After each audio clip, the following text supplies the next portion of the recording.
Tyler, aide-moi, je n'en peux plus. Mon frère Kevin se tenait devant la porte de mon appartement, le visage tuméfié, la lèvre fendue, se tenant les côtes comme si quelque chose était cassé à l'intérieur. Sa chemise était déchirée au niveau de l'épaule, sa cravate pendait de travers autour de son cou, et son poignet droit était couvert de taches sombres qui ressemblaient à du sang séché. Il était 21h45, un mardi soir. Kevin aurait dû rentrer d'une journée normale au bureau de Pinnacle Consulting, la société de conseil en gestion d'entreprise où il travaillait depuis 4 ans comme analyste financier. Mais rien à ce moment-là ne semblait normal. Qu'est-ce qui t'est arrivé ? Lui ai-je demandé en le faisant entrer et en fermant rapidement la porte. Kevin s'est laissé tomber sur mon canapé, et c'est là que j'ai remarqué que ce n'était pas seulement son visage. Ses poings étaient couverts de marques violettes, comme s'il avait essayé de se défendre. Son pantalon de costume était sale au niveau des genoux, ce qui suggérait qu'il était tombé ou avait été jeté par terre. « C'est Richard », a-t-il murmuré en évitant mon regard. « Mon patron. Il m'a appelé dans son bureau après le travail. Je m'appelle Tyler, j'ai 28 ans, seulement 2 ans de plus que Kevin. Toute notre vie, j'ai toujours été le frère protecteur. Quand nous étions enfants et que quelqu'un embêtait Kevin à l'école, je m'en occupais. Lorsque nos parents sont morts dans un accident de voiture il y a 5 ans, c'est moi qui me suis occupé de tout, des funérailles aux finances, afin que Kevin puisse terminer ses études en toute tranquillité. Nous sommes des jumeaux fraternels, mais nos similitudes physiques sont frappantes. Même taille, même poids, même couleur de cheveux bruns, même barbe. La différence a toujours été au niveau de la personnalité. Kevin a hérité de la gentillesse de notre mère, incapable de se disputer avec qui que ce soit. J'ai hérité du tempérament explosif de notre père.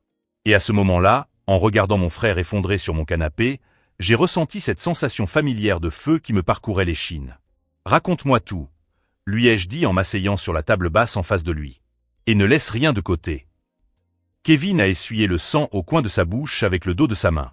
Pendant 10 minutes, il m'a raconté une histoire qui m'a fait bouillir le sang. Richard Blackwood, le directeur de la division où Kevin travaillait, n'était pas seulement un patron difficile. C'était un prédateur corporatif qui utilisait sa position pour humilier et agresser les employés qu'il considérait comme faibles. Les agressions ont commencé de manière subtile. Cris pendant les réunions, humiliation publique, surcharge de travail impossible. Puis elles ont évolué vers des bousculades accidentelles dans le couloir, des objets lancés pendant les discussions de projet, des menaces voilées de licenciement si Kevin ne supportait pas la pression. Aujourd'hui, il m'a dit que j'étais un raté, que je n'aurais jamais dû être embauché, a poursuivi Kevin, la voix tremblante. Quand j'ai essayé de lui expliquer que les données du rapport étaient correctes, il m'a poussé contre le mur. Il m'a dit que si j'en parlais à quelqu'un, il ferait en sorte que je ne puisse plus jamais trouver de travail nulle part. La colère que je ressentais n'était pas seulement pour Kevin. Elle était pour toutes les personnes qui avaient été réduites au silence par un supérieur abusif, qui avaient accepté l'humiliation parce qu'elles avaient besoin de leur emploi, qui avaient ravalé leur dignité pour payer leurs factures. Mais il y avait quelque chose de différent dans cette situation. Quelque chose qui faisait briller mes yeux de possibilités. Richard Blackwood ne me connaissait pas. Il ne m'avait jamais vu. Et pour autant qu'il sache, Kevin était fils unique. Kevin, dis-je lentement, une idée commençant à se former dans mon esprit. Combien de personnes à ton travail savent que tu as un frère jumeau? Il me regarda, perplexe. Personne, je pense. Pourquoi? Je souris. Pas un sourire gentil, mais le genre de sourire que notre père affichait avant de régler ses comptes avec quelqu'un qui avait touché à notre famille. Si vous suivez cette histoire et que vous voulez découvrir comment j'ai transformé la vie d'un tyran en entreprise en un cauchemar calculé, n'oubliez pas de vous abonner à la chaîne. Car ce que Richard Blackwood ne savait pas, c'est qu'il était sur le point d'affronter la version de Kevin qui n'avait jamais appris à accepter les insultes. Et quand j'en aurais fini avec lui, il supplierait Kevin de revenir. Richard Blackwood n'est pas seulement un patron difficile, a poursuivi Kevin en essuyant le sang qui coulait de son nez. C'est un psychopathe en costume-cravate.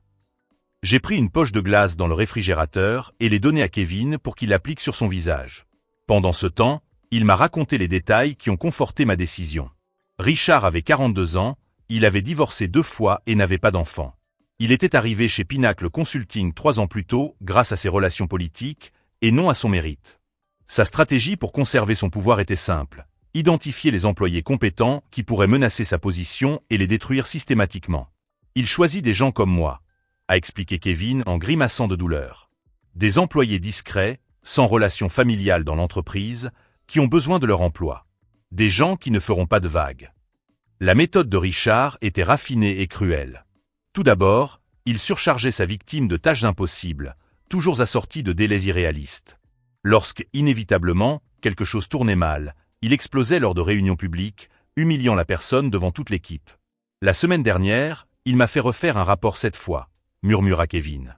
Chaque version contenait exactement les mêmes informations, mais il trouvait toujours quelque chose à critiquer. Lors de la dernière réunion, il a jeté les feuilles par terre et m'a dit que j'étais trop incompétent pour travailler dans une entreprise sérieuse. Mais les humiliations verbales n'étaient qu'un début. Richard avait mis au point un système de terreur psychologique qui consistait à bloquer les promotions, à saboter les projets importants et à répandre des rumeurs sur les compétences des employés qu'il voulait éliminer. Il a convaincu tout le monde que j'avais falsifié les données du rapport trimestriel, a poursuivi Kevin, la voix brisée. Il a inventé une histoire selon laquelle je mentais pour couvrir des erreurs. Maintenant, la moitié du personnel me regarde comme si j'étais malhonnête. Et lorsque la pression psychologique ne suffisait pas, Richard passait à l'intimidation physique. Des bousculades accidentelles dans le couloir. Des objets lancés pendant les discussions. Des intrusions dans l'espace personnel pendant les conversations, utilisant sa taille et son poids pour intimider.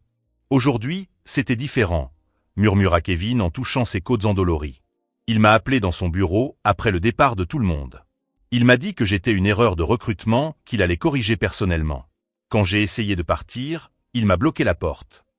Kevin a décrit comment Richard l'avait poussé contre le mur en le tenant par le col de sa chemise. Comment il lui avait crié au visage, le traitant de bon à rien. Comment il l'avait frappé quand Kevin avait essayé de se défendre. Il a dit que si j'en parlais à quelqu'un, il inventerait une histoire selon laquelle j'avais essayé de l'agresser en premier, a conclu Kevin. Que personne ne croirait un employé problématique contre un directeur respecté. En écoutant tout cela, j'ai senti ma colère se transformer en quelque chose de plus froid et calculé. Richard Blackwood avait choisi la mauvaise victime cette fois-ci. Il ne savait pas que Kevin avait un frère jumeau. Et il ne savait certainement pas que ce frère avait passé les dernières années à travailler dans la sécurité d'entreprise, apprenant exactement comment des hommes comme Richard opéraient et comment ils pouvaient être détruits. « Kevin, dis-je en me levant, tu vas appeler demain matin pour dire que tu es malade et que tu ne peux pas venir travailler. » Il me regarda d'un air perplexe. « Tyler, je ne peux pas m'absenter. Il va me licencier. »« Non, souris-je, parce que tu ne t'absenteras pas. C'est moi qui m'absenterai. » Je me suis dirigé vers ma chambre et j'ai ouvert l'armoire. J'y ai trouvé mon costume gris, identique à celui que Kevin portait pour aller travailler. J'ai également pris ma mallette en cuir noir et le badge d'identification qu'il avait oublié à la maison la semaine précédente. « Tu es fou », dit Kevin quand je revins dans le salon. « Ils vont se rendre compte que ce n'est pas moi. »« Kevin, nous sommes pratiquement identiques. La seule différence, c'est que tu as appris à accepter les insultes. » Je posai la mallette sur la table basse. Je n'ai jamais appris cette leçon. J'expliquai mon plan initial. Je prendrai l'identité de Kevin suffisamment longtemps pour documenter les abus de Richard. Je rassemblerai des preuves de ses pratiques illégales, j'enregistrerai des conversations compromettantes, j'identifierai d'autres employés victimes d'intimidation. Mais le plus important, dis-je en regardant Kevin droit dans les yeux, c'est que je vais faire comprendre à Richard Blackwood ce qui arrive quand on s'en prend à la mauvaise famille. Kevin secoua frénétiquement la tête. « Tyler, c'est dangereux. Si on découvre... » « Si on découvre quoi ? Qu'un employé agressé a eu le courage de se défendre ? » Je pris le badge de Kevin. Richard a construit un système basé sur l'intimidation et la peur. Il compte sur le fait que ses victimes accepteront sans broncher. Je me suis dirigé vers la fenêtre de l'appartement, observant les lumières de la ville. En bas, des milliers de personnes rentraient chez elles après une autre journée de travail. Combien d'entre elles souffraient aux mains de patrons abusifs ? Combien avalaient des humiliations parce qu'elles avaient besoin de leur salaire ? Le problème avec les prédateurs comme Richard, ai-je dit, toujours en regardant par la fenêtre, c'est qu'ils ne s'attendent jamais à rencontrer une réelle résistance. Ils choisissent des victimes qu'ils considèrent comme sans défense. Je me suis tourné vers Kevin. Demain, Richard va découvrir qu'il s'est trompé cette fois-ci. Dans mon esprit, je cataloguais déjà tout ce que je savais sur la psychologie d'entreprise, la documentation juridique et les stratégies de contre-intimidation. Richard Blackwood avait passé des années à construire son petit royaume de terreur. Il était temps de lui montrer comment les empires s'effondrent. « Tyler » m'a appelé Kevin alors que je me dirigeais vers ma chambre pour élaborer un plan. « Que vas-tu faire exactement ?» Je me suis arrêté à la porte et j'ai souri. Je vais donner à Richard Blackwood exactement ce qu'il mérite. Dans un langage qu'il comprend. J'ai passé la nuit à étudier chaque détail de la routine de Kevin. Horaire, itinéraire, manière, jusqu'à la façon dont il tenait son stylo pendant les réunions. Kevin m'a donné son agenda complet, ses codes d'accès, ses mots de passe, l'emplacement de chaque document important dans son bureau. « Tyler, tu es sûr de toi ?» m'a demandé Kevin pour la 5e fois, en me regardant enfiler son costume gris à 5h30 du matin. Richard n'est pas seulement un tyran. Il est intelligent, manipulateur. S'il découvre que ce n'est pas moi. Kevin, l'interrompis-je en ajustant la cravate identique à celle qu'il portait. Toute notre vie, tu m'as protégé de mes propres impulsions. C'est toujours toi qui m'as empêché de faire des bêtises quand quelqu'un me provoquait. Aujourd'hui, pour la première fois, mes impulsions vont servir à quelque chose d'utile. Je pris le porte-documents en cuir de Kevin et vérifiai son contenu. Des rapports qu'il avait préparés, des propositions d'amélioration que Richard rejetait constamment, des documents qui prouvaient son incontestable compétence. Tu te souviens quand nous étions enfants et que tu as fait semblant d'être moi pour passer l'examen de mathématiques que je n'avais pas étudié? Demandai-je en laçant mes chaussures de ville. Kevin sourit faiblement. Tu as volontairement pris une mauvaise note pour ne pas éveiller les soupçons. Exactement. Aujourd'hui, je vais faire le contraire. Je vais être la version de Kevin qui n'a jamais appris à avoir peur. Pinnacle Consulting se trouvait au 23e étage d'un immeuble en verre dans le quartier financier. Kevin m'avait décrit chaque couloir, chaque collègue, chaque nuance de la dynamique du bureau. Je savais que l'assistante à la réception s'appelait Michel et qu'elle me demandait toujours comment s'était passé mon week-end. Que l'ascenseur jusqu'au 23e étage mettait exactement 2 minutes et 40 secondes. Que Richard arrivait toujours à 8h15, 15 minutes avant tout le monde. Je suis entré dans l'immeuble à 7h45. J'ai salué Michel avec le même signe de tête timide que Kevin faisait toujours. Dans l'ascenseur, j'ai pris une profonde inspiration, me préparant mentalement à la transformation complète. Lorsque les portes se sont ouvertes au 23e étage, je n'étais plus Tyler. J'étais Kevin. Mais un Kevin qui avait trouvé sa force intérieure pendant la nuit. Le bureau de Pinnacle Consulting était un labyrinthe de cabines séparées par des cloisons grises d'1,50 m de haut. Kevin m'avait montré des photos, mais être physiquement présent était différent. J'ai immédiatement ressenti l'atmosphère oppressante, la tension palpable dans l'air. Les employés chuchotaient, évitant tout contact visuel prolongé, comme s'ils étaient constamment en état d'alerte.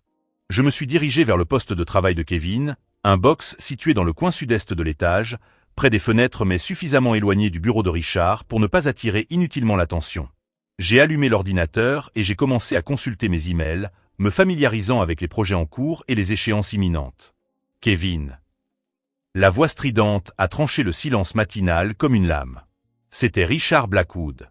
Je me suis lentement retourné sur ma chaise, contrôlant chaque micro-expression. Richard se tenait à l'entrée de son bureau vitré, à une vingtaine de mètres de moi. Il avait 42 ans, mesurait 1,85 m, avait des cheveux gris parfaitement coiffés et portait un costume bleu marine qui coûtait plus cher que ce que Kevin gagnait en 2 mois.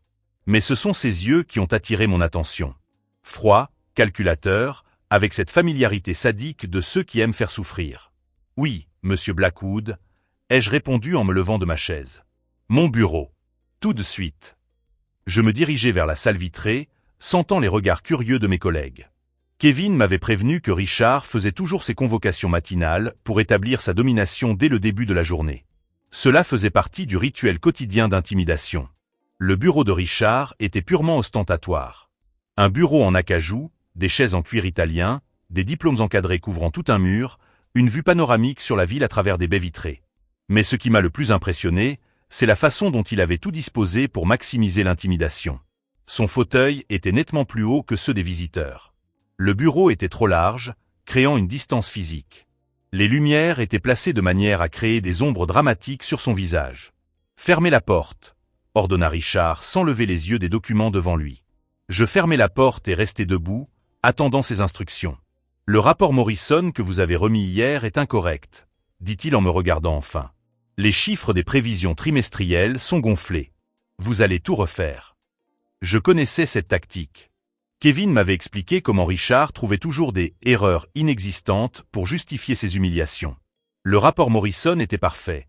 Kevin l'avait vérifié 3 fois avant de le remettre. « Avec tout le respect que je vous dois, monsieur Blackwood, » répondis-je d'une voix ferme mais respectueuse, « j'ai vérifié les chiffres moi-même. Ils sont corrects selon les données fournies par le service financier. » Richard s'arrêta. Au cours de toute sa carrière d'intimidation, Kevin n'avait jamais remis en question ses critiques. Il baissait toujours la tête et s'excusait. Vous me remettez en question? Demanda-t-il d'une voix basse et menaçante. J'explique ma démarche, répondis-je. S'il y a une erreur spécifique que vous souhaitez signaler, je peux la corriger immédiatement. Richard se leva lentement et contourna le bureau. C'était la tactique classique consistant à utiliser l'espace physique pour intimider.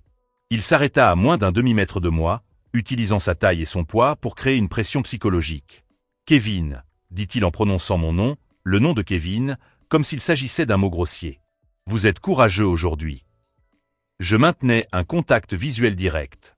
Je suis professionnel aujourd'hui.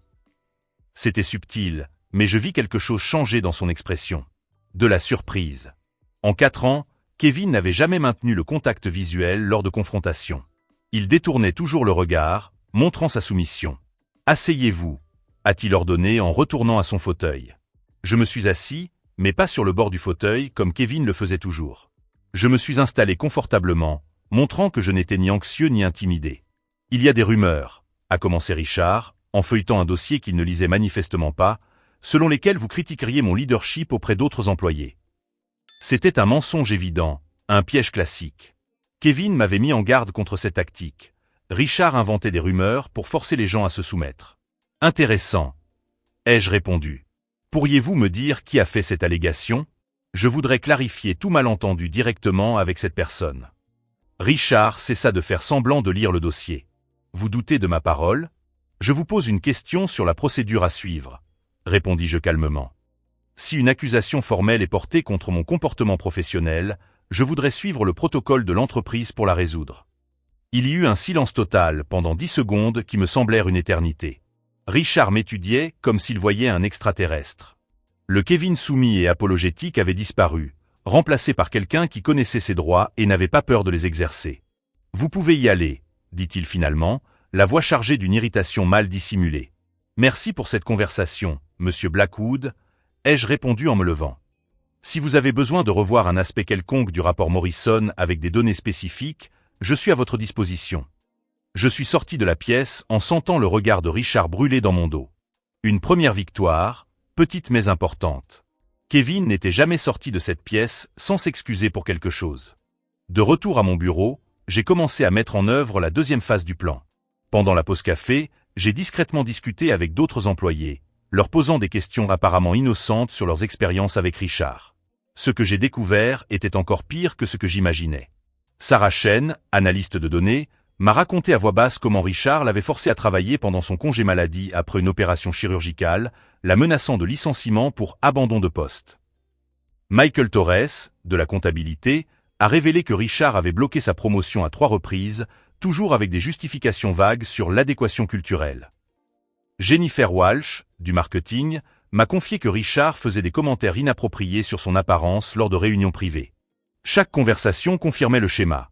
Richard choisissait des employés sans relations internes puissantes, créait des situations d'isolement, puis exerçait une pression systématique jusqu'à briser leur résistance psychologique. Mais il y avait autre chose. Pendant le déjeuner, Michael m'a discrètement pris à part et m'a chuchoté. « Kevin, tu sembles différent aujourd'hui. Plus confiant. Sois prudent. » Les gens des RH sont de son côté. Toute plainte officielle disparaît mystérieusement. C'était une information précieuse. Richard n'agissait pas seul. Il avait des alliés stratégiques au sein du département des ressources humaines qui enterraient les plaintes avant qu'elles n'atteignent la haute direction.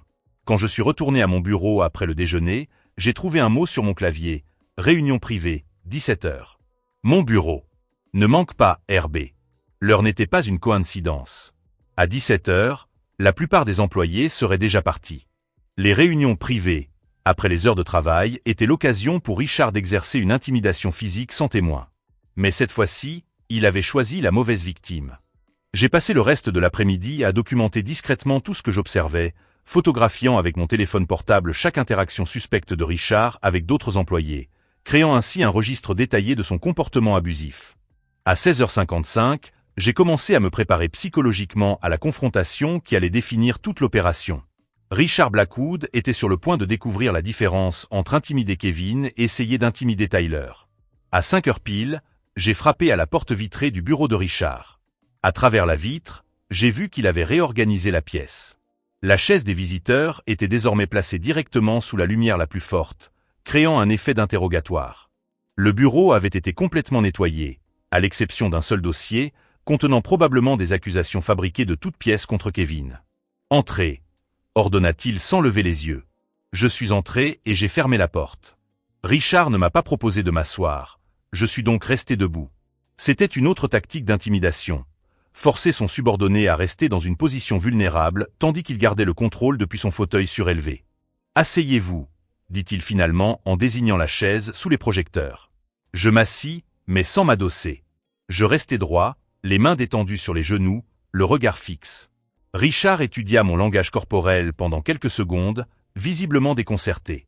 Kevin se recroquevillait toujours sur cette chaise. « Nous avons eu une conversation intéressante ce matin », commença-t-il en ouvrant son dossier. « Vous sembliez différent, plus provocateur. »« Cela m'a semblé professionnel », répondis-je calmement. Richard sourit, mais c'était un sourire prédateur. « Kevin, vous travaillez ici depuis 4 ans. Pendant cette période, j'ai établi un profil détaillé de votre personnalité. Je sais exactement quel genre de personne vous êtes. » Il a sorti une feuille de son dossier. « Employé soumis. Évite les confrontations. Accepte les critiques sans broncher. S'excuse constamment. » Il a levé les yeux. « Aujourd'hui, vous avez remis en question mon évaluation. Vous avez maintenu un contact visuel tout au long de notre conversation. Vous ne vous êtes pas excusé une seule fois. » Il testait ma réaction, cherchant des signes de nervosité qui confirmeraient ses soupçons. Kevin craquerait sous cette pression psychologique. « Monsieur Blackwood, répondis-je, si mon comportement professionnel a changé, c'est peut-être parce que je prends au sérieux vos commentaires sur le fait de développer davantage ma confiance en moi. » C'était un coup risqué, mais cela a fonctionné. Richard a froncé les sourcils.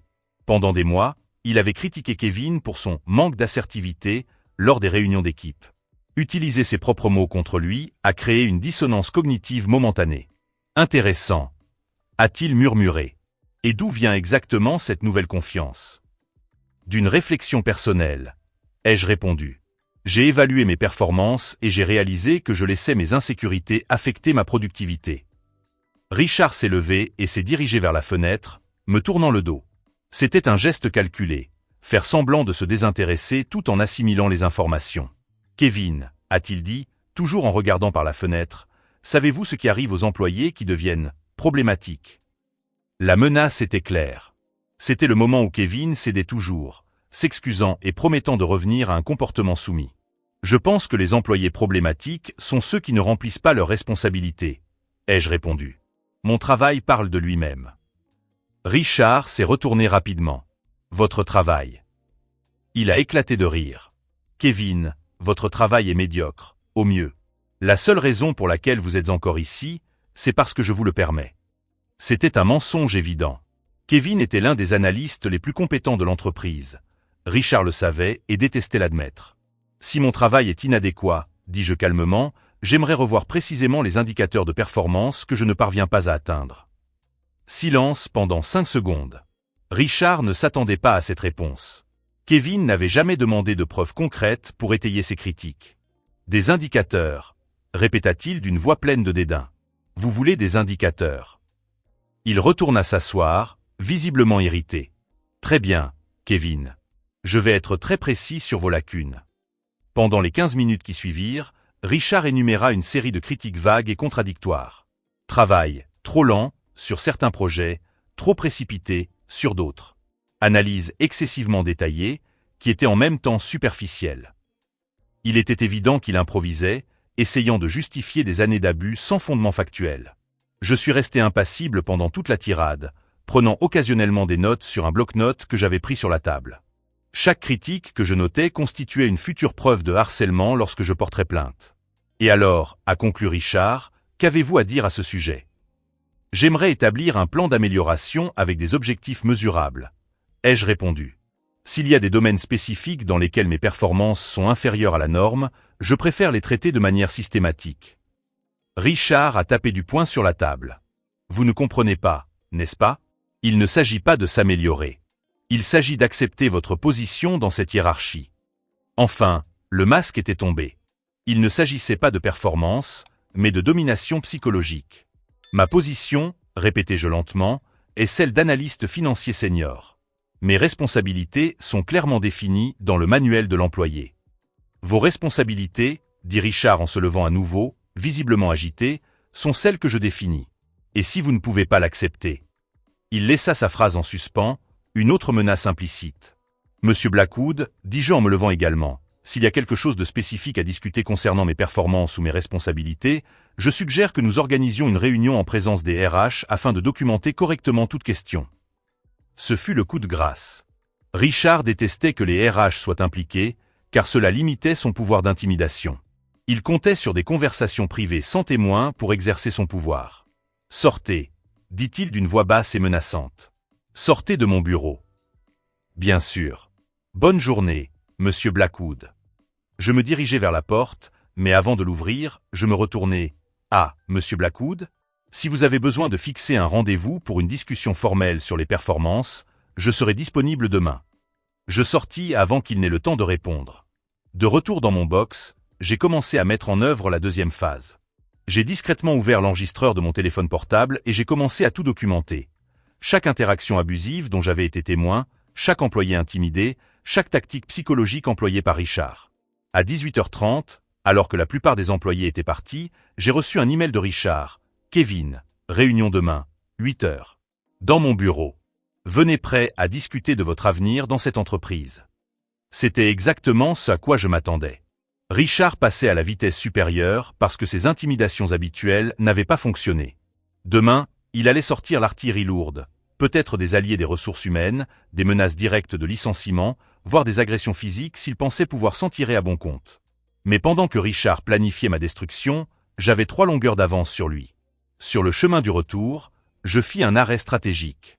Le magasin d'électronique de la 5e avenue où j'avais acheté un enregistreur vocal professionnel, presque imperceptible lorsqu'il était fixé sous les vêtements. J'avais également acheté une caméra de sécurité miniature, du type utilisé pour la surveillance discrète. De retour à l'appartement, j'ai trouvé Kevin qui m'attendait avec impatience. « Comment ça s'est passé ?» m'a-t-il demandé avant même que j'aie retiré ma veste. « Mieux que prévu, » ai-je souri. Richard a complètement mordu à l'hameçon. Il est plus frustré que jamais parce qu'il n'a pas réussi à m'intimider.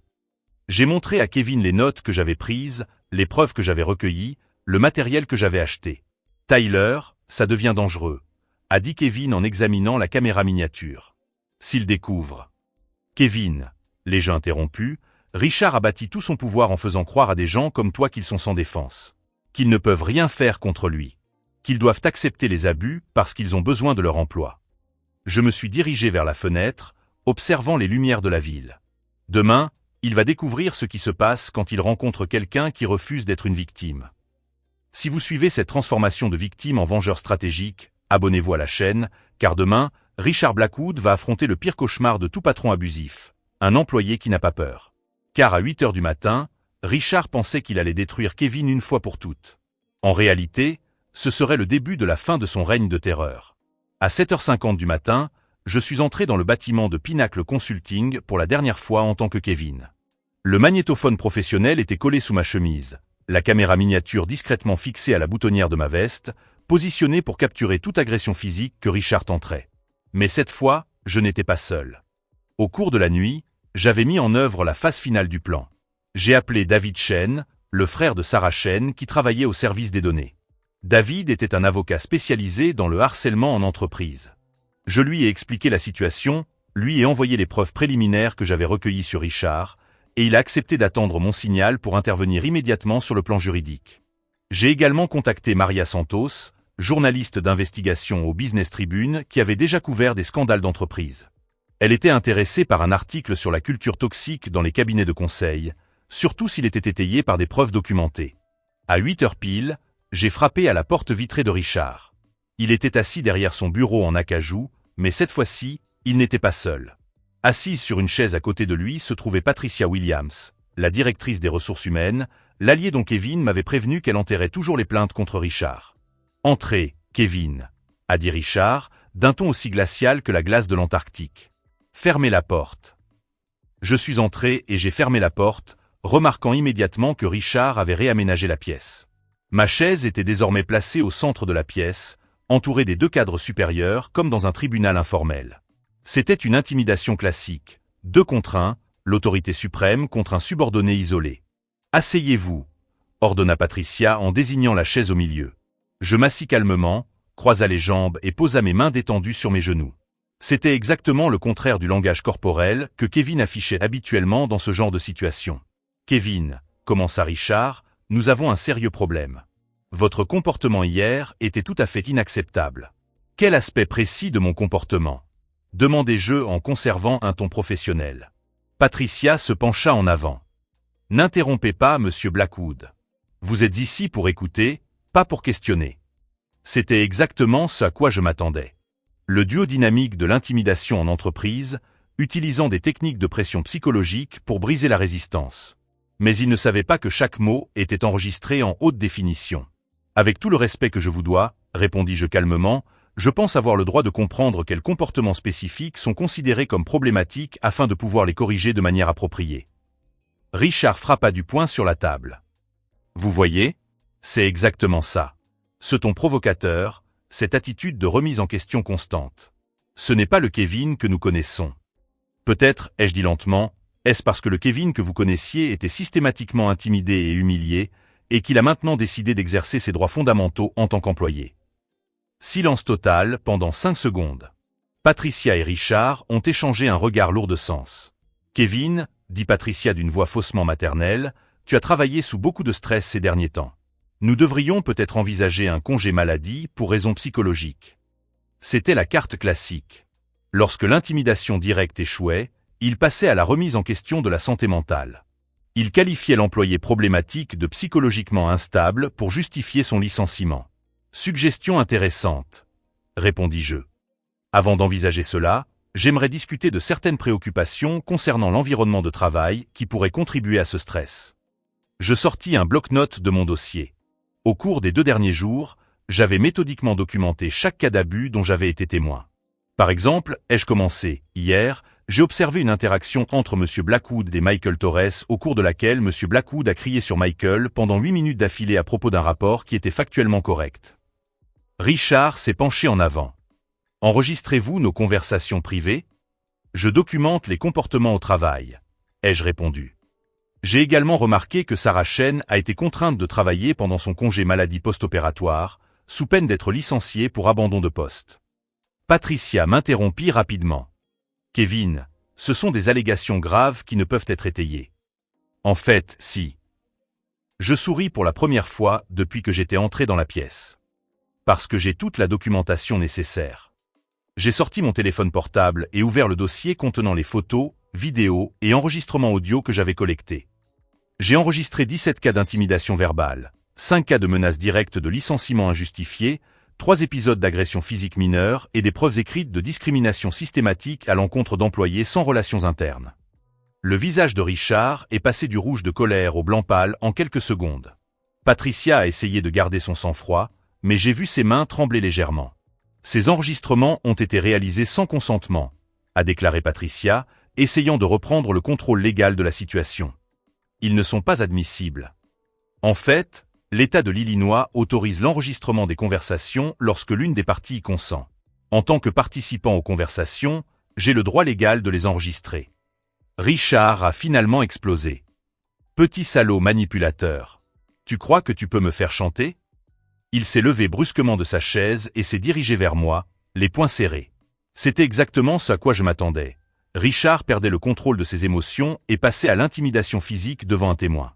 Je suis resté assis, parfaitement calme, tandis que la caméra fixée à ma chemise capturait chaque seconde de son approche agressive. « Monsieur Blackwood, » ai-je dit d'une voix forte et claire, afin de garantir une qualité audio parfaite de l'enregistrement, vous vous approchez de moi de manière menaçante. Je vous demande de garder une distance professionnelle appropriée. Il s'est arrêté à moins de 50 cm de moi. Sinon quoi ? Vous allez pleurer chez maman comme d'habitude ? Je vais exercer mes droits légaux en tant qu'employé, ai-je répondu calmement. C'est alors que Richard commit l'erreur fatale. Il tendit la main et me poussa par l'épaule, pas assez fort pour me faire tomber de ma chaise, mais clairement une agression physique. « Monsieur Blackwood, » dis-je d'une voix forte, vous venez de m'agresser physiquement en présence de la directrice des ressources humaines. Patricia Williams est témoin d'une agression physique d'un supérieur hiérarchique envers un subordonné. Patricia bondit de sa chaise. « Richard, que faites-vous » Mais Richard avait complètement perdu le contrôle. Des années d'impunité, d'intimidation d'employés sans défense, d'actions sans conséquences, avait créé une arrogance qui se retournait maintenant contre lui. « Ce gamin essaie de me détruire », a-t-il crié en me pointant du doigt. « Je ne laisserai pas un analyste insignifiant ruiner ma carrière. » « En fait, ai-je dit en me levant lentement de ma chaise, ce n'est pas moi qui ruine votre carrière, monsieur Blackwood. » Je sortis mon téléphone portable et composai un numéro. « David, tu peux monter maintenant.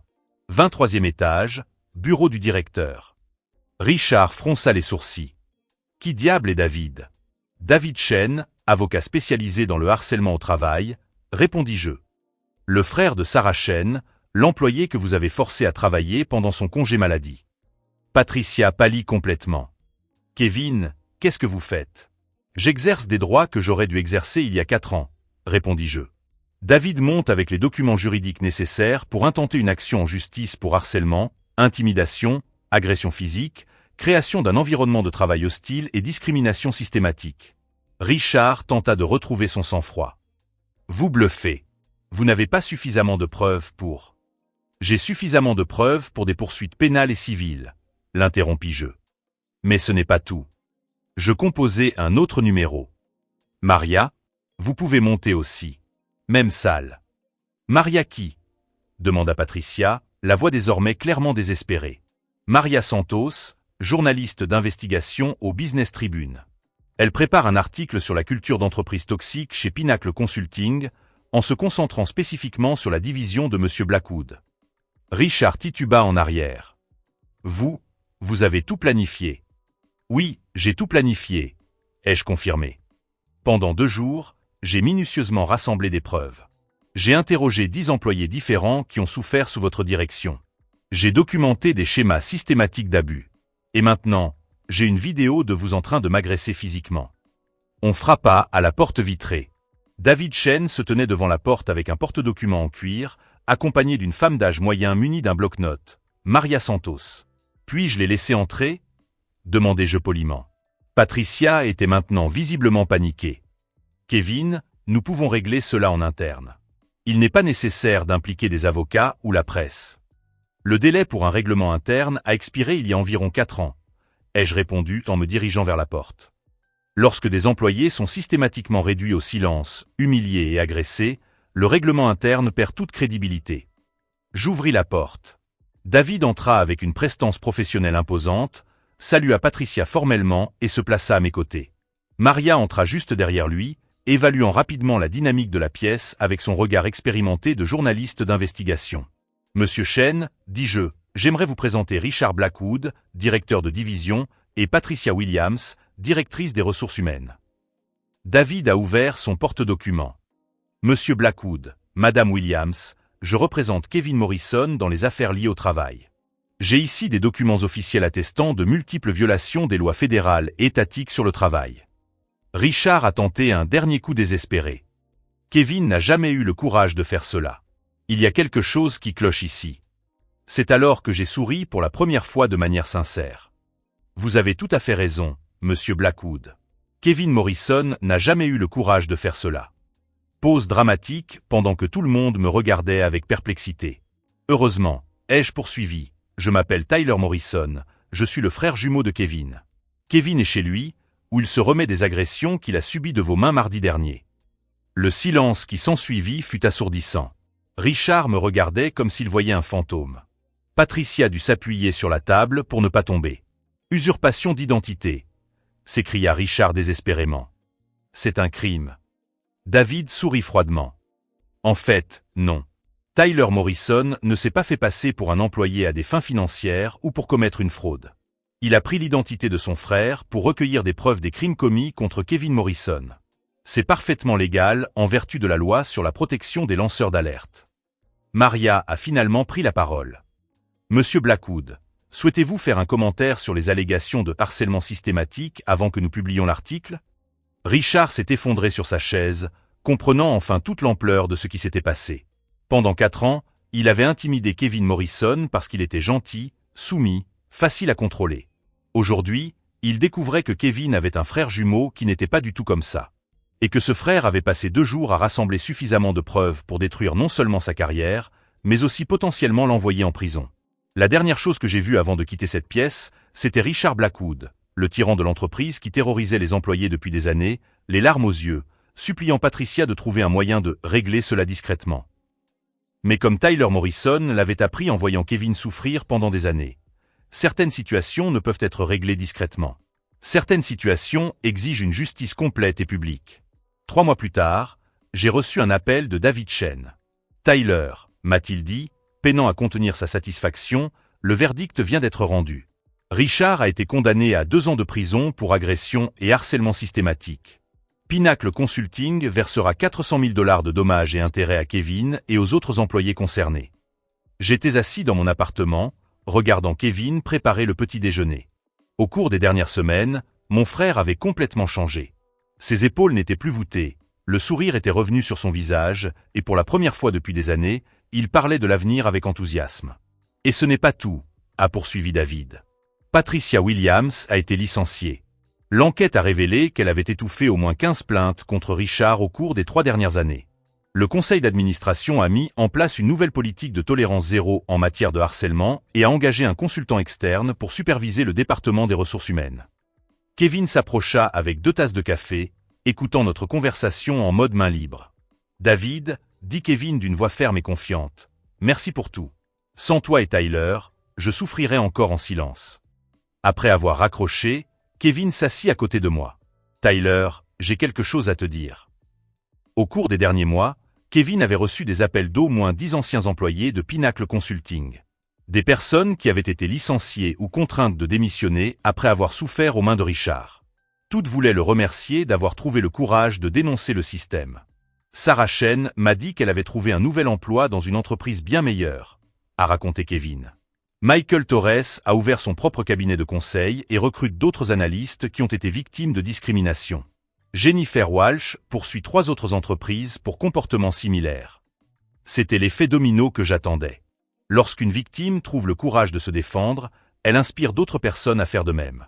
Et moi, a poursuivi Kevin, j'ai reçu 3 offres d'emploi cette semaine. Des entreprises qui ont entendu parler de notre histoire et qui veulent embaucher quelqu'un avec mon intégrité. J'ai souri. Et laquelle vas-tu choisir? Kevin m'a souri en retour. Aucune. Je vais ouvrir mon propre cabinet de conseil financier, spécialisé dans l'aide aux petites entreprises intimidées par les grandes sociétés. C'était parfait. Kevin avait non seulement trouvé sa voie, mais aussi sa raison d'être. Cet après-midi-là, nous avons reçu une visite inattendue. Michelle, la réceptionniste de Pinnacle Consulting, s'est présentée à notre porte avec une lettre. « Kevin, » a-t-elle dit, « tout le monde au bureau m'a demandé de te remettre ceci en main propre. » C'était une lettre signée par 23 employés, qui le remerciaient d'avoir eu le courage de dénoncer Richard et d'avoir créé un environnement plus sûr pour tous. Après que vous l'ayez dénoncé, expliqua Michel, d'autres employés ont commencé à parler de leurs expériences. Nous avons découvert que Richard avait systématiquement intimidé plus de 40 personnes au cours des 3 dernières années. Kevin lut la lettre à haute voix, les larmes aux yeux. Non pas de tristesse, mais de fierté. Fierté d'avoir changé la vie de tant de personnes. 2 semaines plus tard, Kevin m'a appelé, tout excité. « Tyler, tu dois voir ça. » C'était un article dans le Business Tribune avec le titre « Comment un frère jumeau a renversé un empire de terreur en entreprise ». Maria Santos avait écrit un article d'investigation complet sur notre opération, mettant en évidence non seulement le cas de Richard, mais aussi des pratiques similaires dans d'autres entreprises. L'article a suscité un débat national sur la culture d'entreprise toxique et la protection des lanceurs d'alerte. Kevin a été invité à 3 interviews à la télévision, où il a parlé avec éloquence de l'importance de dénoncer les abus sur le lieu de travail. Le mois suivant, nous avons reçu un appel surprenant. C'était Richard. « Kevin, » a-t-il dit d'une voix brisée, « je sais que je ne mérite pas ton pardon, mais je dois m'excuser. La thérapie en prison m'a fait réaliser à quel point j'avais causé du tort. Pas seulement à vous, mais à des dizaines de personnes. » Kevin écouta en silence. « Je sais que mes excuses n'effacent rien, » poursuivit Richard, « mais vous m'avez appris une leçon que je n'oublierai jamais. La véritable force ne vient pas de l'intimidation des autres, mais de leur élévation. » Lorsque Kevin raccrocha, il me regarda d'un air pensif. « Tu sais, dit-il, au final, notre vengeance a peut-être sauvé non seulement nos vies, mais aussi la sienne. » C'était vrai. Parfois, la meilleure vengeance est de forcer quelqu'un à affronter qui il est vraiment. 6 mois plus tard, je me trouvais dans le bureau de la nouvelle société de conseil de Kevin. Les murs étaient recouverts de certificats de cours de leadership positif qu'il avait suivis, de photos avec des clients satisfaits et d'une plaque sur laquelle était inscrit « L'intégrité n'est pas négociable ». Kevin avait embauché 4 employés, tous d'anciennes victimes de harcèlement en entreprise qui aidaient désormais d'autres entreprises à créer des environnements de travail sains. Tyler, dit Kevin en rangeant des documents sur son bureau, je me demande parfois ce qui se serait passé si tu n'avais pas pris mon identité ce jour-là. Tu aurais trouvé ta force d'une autre manière, répondis-je. Je n'ai fait qu'accélérer un processus qui était déjà en marche. Je regardais par la fenêtre du bureau. Dans la rue, les gens se dépêchaient pour se rendre à leur travail. Combien d'entre eux souffraient en silence? Combien avaient besoin d'inspiration pour se défendre? Tu sais ce que j'ai appris de tout ça? Demanda Kevin. Quoi? Que la vraie force, ce n'est pas de ne jamais se faire frapper. C'est de savoir quand et comment riposter. J'ai souri. Mon frère avait enfin appris la leçon que notre père avait toujours essayé de nous enseigner. Un gentleman ne cherche pas la bagarre, mais il ne la fuit pas non plus quand elle se présente. Aujourd'hui, quand les gens me demandent si cela valait la peine de tout risquer pour défendre Kevin, je réponds sans hésiter. Bien sûr que oui. Car en fin de compte, il ne s'agissait pas seulement de justice ou de vengeance. Il s'agissait de prouver que lorsque nous affrontons nos peurs et défendons ce qui est juste, nous ne changeons pas seulement nos propres vies, mais nous créons des vagues qui transforment le monde qui nous entoure. Si cette histoire de courage et de transformation vous a inspiré, n'oubliez pas de vous abonner à la chaîne pour découvrir d'autres histoires vraies de personnes qui ont refusé d'être des victimes et ont choisi de se battre pour la justice. Richard Blackwood pensait que détruire Kevin serait son plus grand triomphe. En réalité, cela a été le catalyseur de sa propre fin et le début de notre plus grande victoire.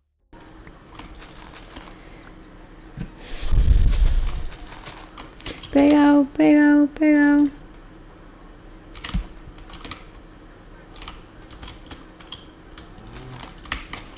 Me recostó.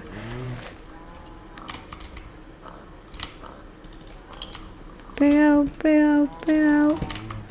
¿De qué será este? Rompibilidad.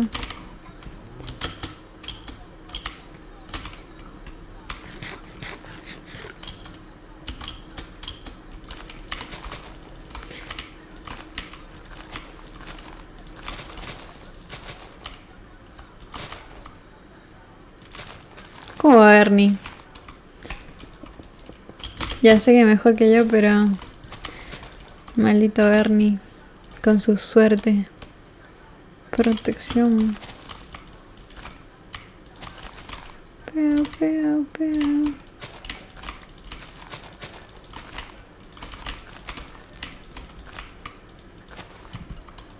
Tu madre. Va full diamante. Con protecciones. Ok. Me dejo esa bota de oro.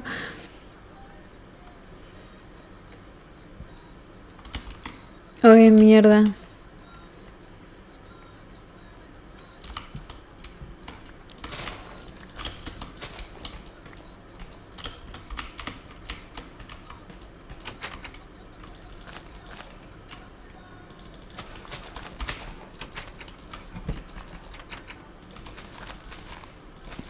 Se supone que las amarillas son buenas, ¿o no?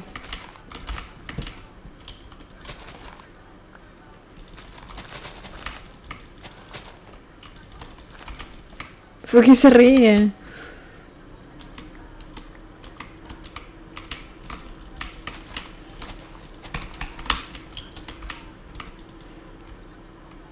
Las zapatillas Gucci.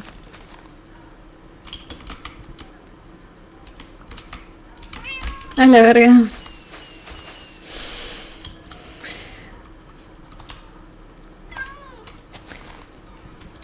Ya está el Pepe, ¿o no?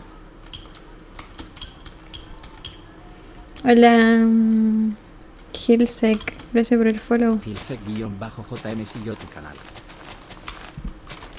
A ver. ¿Qué es esto? ¿Qué más tiró esto? Espada de aspecto de fuego.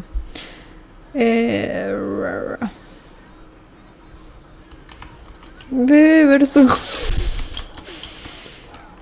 Bebé versus bomba atómica. Ok. Otro que tengo acá. Puta. Ok.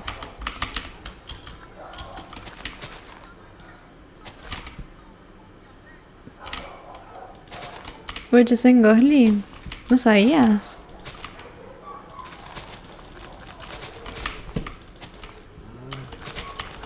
Es flower power este.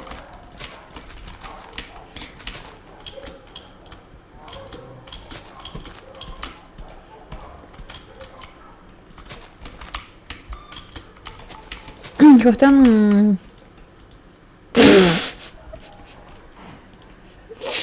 Boludo, no lo encuentro.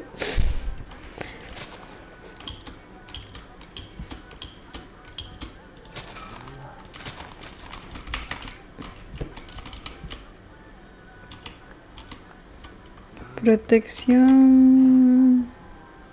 Puta. Flower power. Literal.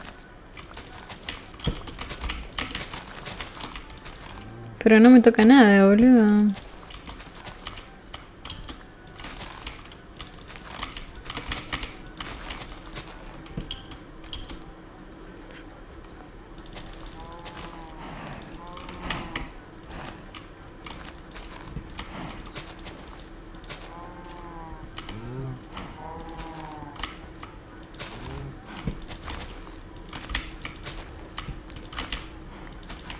No. Posta mucha mala suerte.